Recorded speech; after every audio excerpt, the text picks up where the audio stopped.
আসসালামু আলাইকুম। IELTS writing টাস্কে preposition একটা প্রধান রোল প্লে করে থাকে। বিশেষ করে রাইটিং টাস্ক 1 এ যদি আপনি প্রিপোজিশন একটু ভুল করে লিখেন তাহলে আপনার ফুল লাইনটাই কাটা যাবে। আজকের এই লেসনে আমরা প্র্যাকটিক্যালি শিখব কিভাবে সঠিকভাবে প্রিপোজিশনগুলো আপনি আপনার রাইটিং টাস্ক 1 এ ব্যবহার করবেন। প্রথমে যে রুলসটা ব্যবহার করব সেটা হচ্ছে টু নিয়ে। আমরা টু কখন ব্যবহার করব? যে কোনো চার্টের বা গ্রাফের যদি তার ইনক্রিজ অথবা ডিক্রিজ এবং তার সিনোনিমগুলোর সাথে আমরা টু ব্যবহার করব। আমি সিলেটকে নিয়ে যদি একটা উদাহরণ দিই তাহলে আমি বলতে পারি the number of tourist in Sylhet city increase two 60% in 2018। কিন্তু 2020 সালে যখন কোভিড-19 চলে আসে তখন অবশ্যই টুরিস্ট অনেক কমে গিয়েছিল।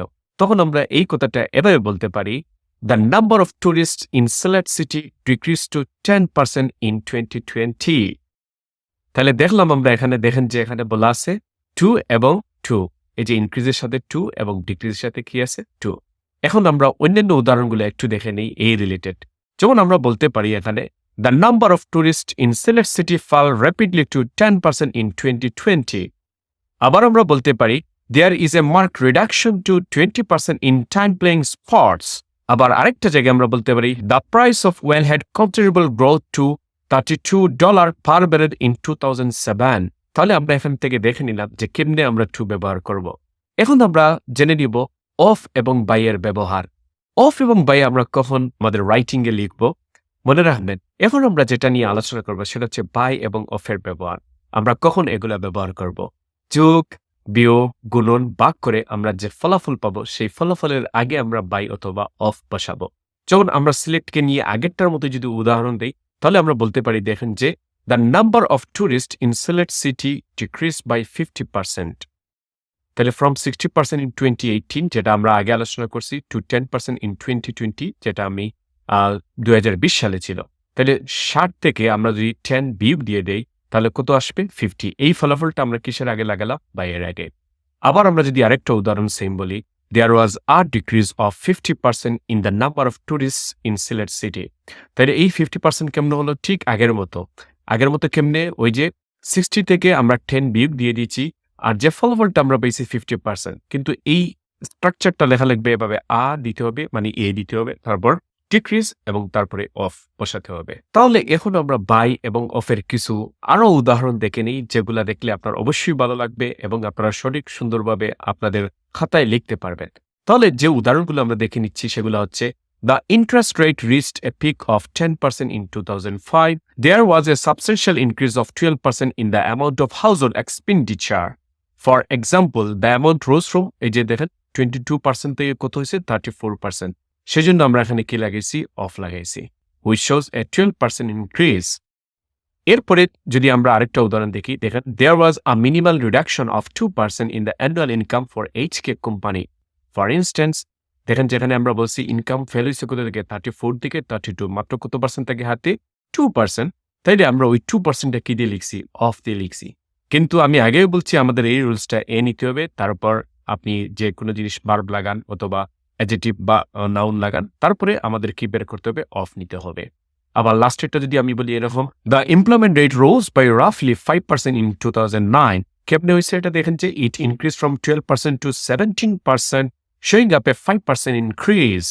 এইভাবে জিনিসটা হয়েছে। বাই এবং অফের পরে আমরা যেটা নিয়ে আলোচনা করবো সেটা হচ্ছে এটের ব্যবহার। বিভিন্ন সময়ে আমরা রাইটিং টাস্ক 1 এ এট ব্যবহার করি। তাহলে আসুন কোন কোন ক্ষেত্রে আমরা এট ব্যবহার করতে পারি সেটা একটু দেখে নেই। কোন নাম্বার, পার্সেন্টেজ বা প্রপোর্শন যদি একদম শেষে লিখতে চান তবে আপনি কি বসাবেন? এট বসাবেন। যেমন আমি যদি এখানে বলি the number of tourist reached it's highest position in 2018 at 60%. তারপর আবার যদি আমরা বলি আরেকটা উদাহরণ the number of tourist stood at 60% in 2018। আবার দেখেন যে কিছু কিছু জিনিসের সাথে সবসময় এট ব্যবহৃত হয়। কি কি জিনিসগুলো আমরা যদি একটু দেখে নিই এখানে studied, comprised, rated, levelled, considered, speeded, constitute at.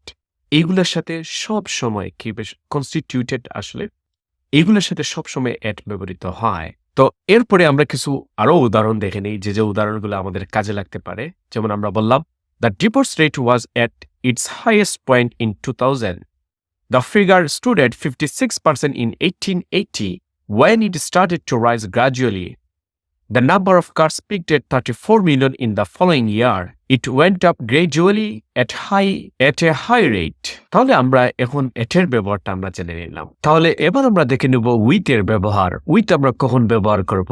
যদি চার্টের কিছু কথা আমরা সুপারলেটিভ ডিগ্রিতে লিখতে চাই, যে কোনো টেন্ডের কথা আমরা সুপারলেটিভ ডিগ্রি অনুসারে সাজাতে চাই, তখন প্রিপজিশন হিসাবে আমাদের উইথ ব্যবহার করা লাগবে। যেমন আমরা যদি একটা উদাহরণ দেখে নিই, the number of tourists was the highest position with 60% in 2018. এখানে দেখেন যে হাইয়েস্ট, সেজন্য আমরা এখানে বসেছি কি উইথ। এরকম সুপারলেটিভ ডিগ্রিতে যদি আমরা আরো সেন্টেন্সগুলো লিখে থাকি, তাহলে সবসময় আমাদের কি বসাবো? আমরা উইথ ব্যবহার করব। তাহলে আসুন ওই এক্সাম্পলগুলো একটু দেখে নিই আমরা।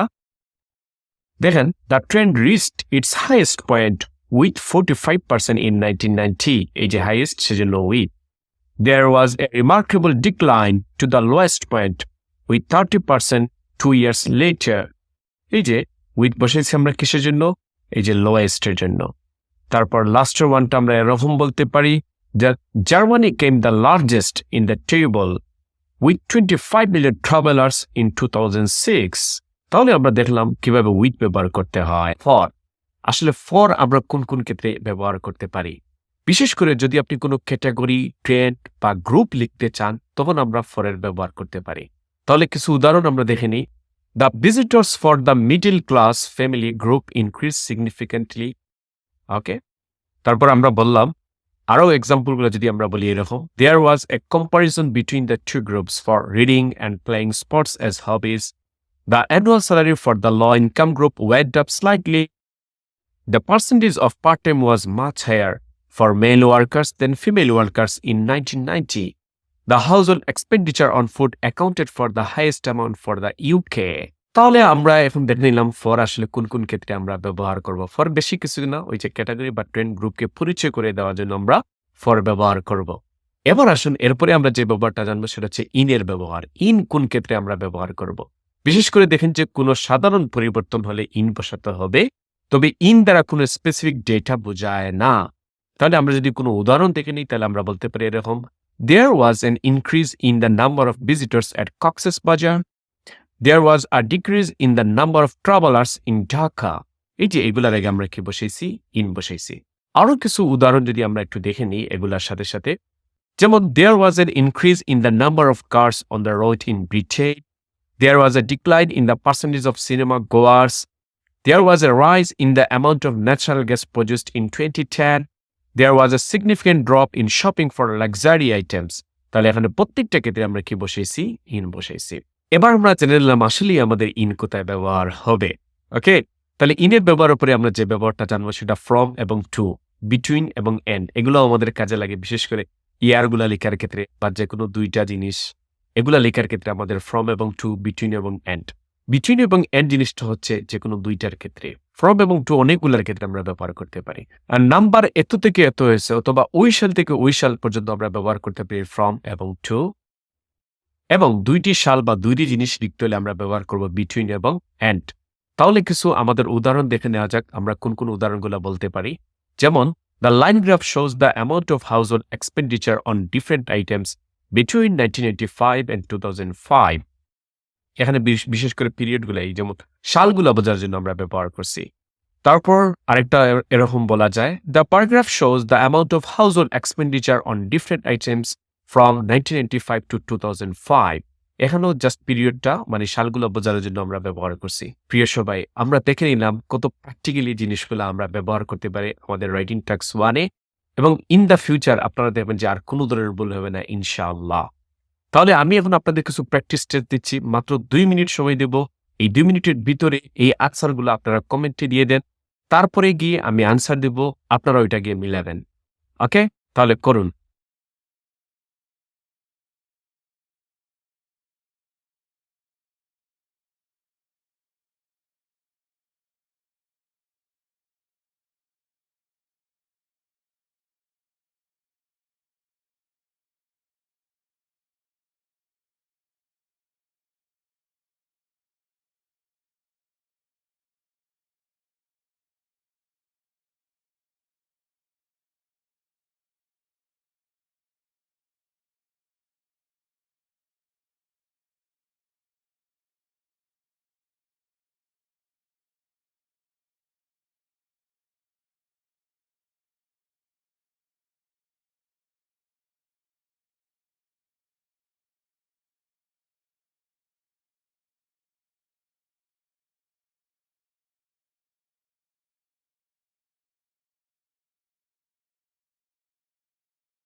ওকে, টাইম আপ হয়ে গেছে। তাহলে এখন আমি আনসারগুলো বলছি, আপনারা চেক করে নেন।